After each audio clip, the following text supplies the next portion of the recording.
You are listening to the Free to Be Mindful podcast, which invites you along on a journey to learn of mindful living, grow in mental health, and inspire through personal growth. In a world where we can often feel much stress and overwhelm, this podcast provides bite-sized tips and real talk conversations, empowering you to embrace mindfulness and nurture your full potential. I'm your host, Vanessa De Jesus Guzman, licensed therapist, retired educator, entrepreneur, and mom of two. I'm passionate about helping busy moms reduce the overwhelm and to live life intentionally without losing their, here we go.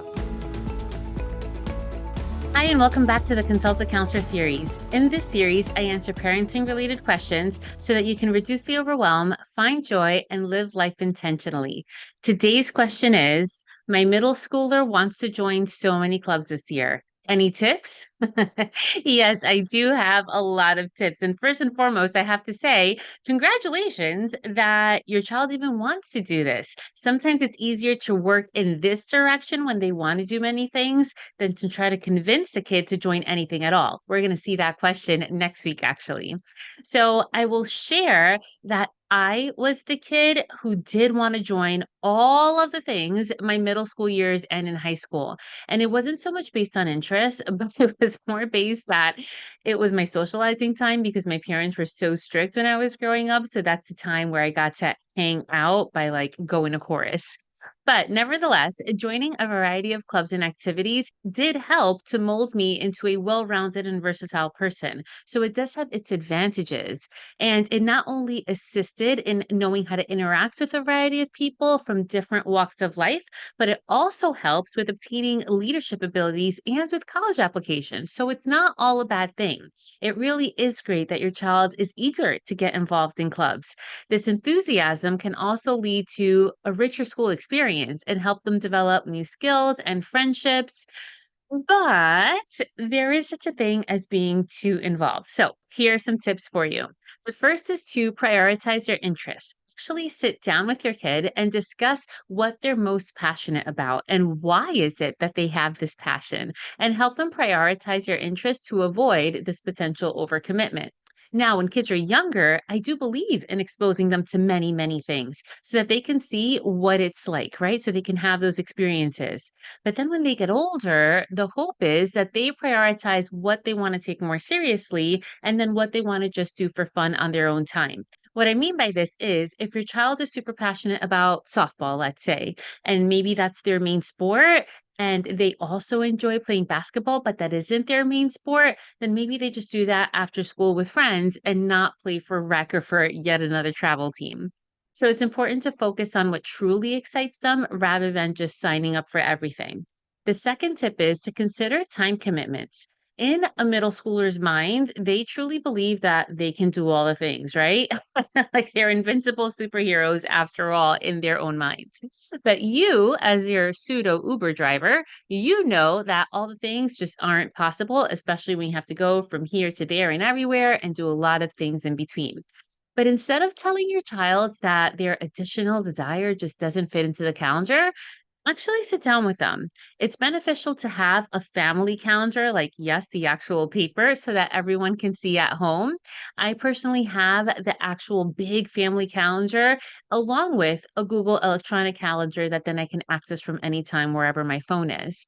So, in this actual paper calendar, pencil in all of the after school meetings, the practices. You may even want to include what time are they going to do homework, their travel time, bedtime, and even screen time, because a little bit is even okay. And when things begin to overlap each other based upon the time slots, then hopefully that'll help your kids see in black and white that perhaps three activities in a day just doesn't make sense, nor is it possible. This also teaches your child, by the way, the executive functioning skill of planning and prioritizing. And remember, all the skills that they have are better executed when they're actually taught than when we leave them up to chance. And helping them evaluate how much time each club takes with them, including meetings, events, and all these additional responsibilities, it helps them see it for themselves. Now, if they cannot see it for themselves, because not all of them will, as the adult, you do have to make sure that your child does have a balanced schedule that includes time for not only the after school extracurricular activities, but also time for homework, relaxation, hang out with friends, and spend time with family. All of these things are important. The third tip is to encourage a trial period. And this tip, I got to tell you, is on a case by case basis, depending on your child's personality. So, if it's at all possible in their first year in middle school, let's say, suggest that they attend a few meetings before fully committing to a club. And every club and every school is different. So, you may want to check this out before suggesting this to your child. It may be beneficial to have a trial period to help them determine if they really and genuinely enjoy the activity and if they want to continue doing it. Here's a drawback because I keep it real. The drawback is that it can give them an easy out if they're bothered by the little things, the petty things like who is or isn't in the club, who's your advisor, do you like them, if it was raining that day, who knows? You know, their can be easily shifted from one thing to the next. But definitely use this depending on their personality and encourage your child to make their own choices about which clubs to join, offering guidance without making decisions for them. Because this autonomy can definitely empower them and boost their confidence to make good choices as they go further.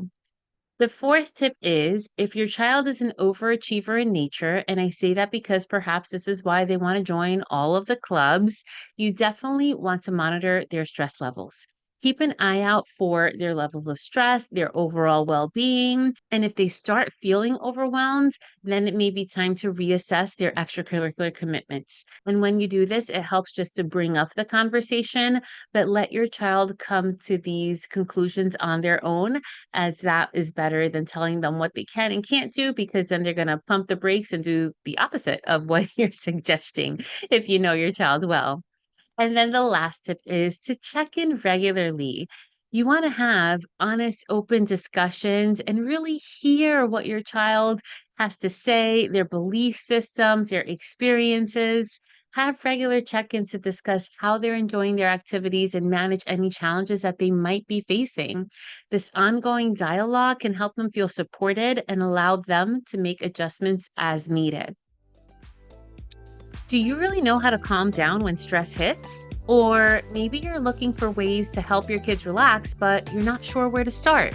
These are common issues for my kid and mom clients. And after years of providing bits and pieces from other resources, I have finally created a comprehensive resource for my clients and for podcast listeners like you. This free resource provides you with 120 coping skills to navigate big feelings. This guide is filled with simple yet effective strategies to help you manage emotions and to help you find peace. And knowing that oftentimes a list just isn't enough, with your download, you'll also get access to a series of supportive videos which will guide you on how to use this resource and show you how to put these strategies into practice for everyday life. So are you ready to make that change? Click the link below to download your free guide. It's time to empower yourself and your children with the skills for a happier, healthier life. By following these tips, you can make the most out of your child's extracurricular interests and hopefully stay balanced in an enjoyable way, because we don't want to push too much on them just because we want them to do it, especially if they don't enjoy it themselves. So I hope this helped. If you think it could help another mom or dad friend, be sure to share it with them and hit the subscribe button so that you don't miss the next video. If you have any questions that you would like answered and you can ask them anonymously, you can always go to the link below and ask your question there. I invite you to check out the Free to Be Mindful podcast and more on my YouTube channel and on other platforms at Counselor V. De Jesus. And remember, in a world where you are free to be anything that you want to be, you are always free to be mindful. Thanks so much and catch you next time.